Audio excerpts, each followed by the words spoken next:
Bonjour et bienvenue, nous sommes le lundi 22 octobre 2012. La politique, l'économie et divers sujets de société font la une des quotidiens nationaux. À la une de Libération, le spectre de la guerre au Liban, l'enterrement du chef des renseignements a donné lieu hier à une manifestation violente contre le régime syrien. Ce dernier tente d'exporter le conflit chez son voisin pour déstabiliser la région, souligne le quotidien de gauche. Le Liban peut-il résister à l'embrasement de la région que souhaite Damas, s'interroge Libération. Le Parisien aujourd'hui en France raconte le parcours d'un apprenti terroriste, Jérémy Bailly, 25 ans, membre du groupe de Cannes, groupuscule terroriste démantelé il y a 15 jours.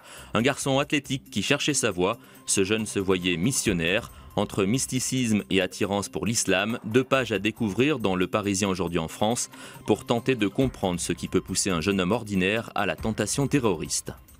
Alertez les bébés, s'exclame l'humanité. La mort d'un nouveau-né ce week-end au bord d'une autoroute près de Brive pointe du doigt les fermetures de maternités. Selon le quotidien, il est urgent de stopper les restructurations hospitalières pour éviter ce genre de drame. Lourdes se mobilise après la crue. Les inondations de samedi ont provoqué de gros dégâts. Les personnels des sanctuaires espèrent rouvrir mercredi l'accès à la grotte, annonce le quotidien catholique La Croix.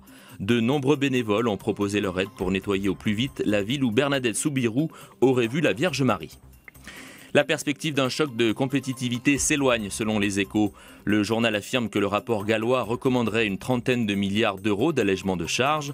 Le document préconise une baisse des charges sur 2 ou 3 ans, 20 milliards de cotisations patronales et 10 milliards de cotisations salariales. Plusieurs des propositions de l'ex-patron de ADS vont faire grincer des dents au sein de la majorité. Et dans ce contexte, l'exil fiscal a commencé, selon le Figaro. Le journal conservateur propose une enquête sur ces Français qui rejoignent Londres. Ça nous fait pas rêver de fonder quelque chose en France, souligne Benoît Laurent, jeune patron. Nous, on reste en France avec l'image du jour dans Le Parisien aujourd'hui en France. Les Lyonnais ont fêté à leur manière leur victoire. L'OL a battu ce week-end Brest 1-0. Ce court succès face à Brest permet aux Lyonnais de rester sur le podium de la Ligue 1. Par ailleurs, les travaux de terrassement du futur stade des Lumières de Lyon commencent aujourd'hui. Le stade devrait être prêt pour l'Euro 2016. Bonne journée.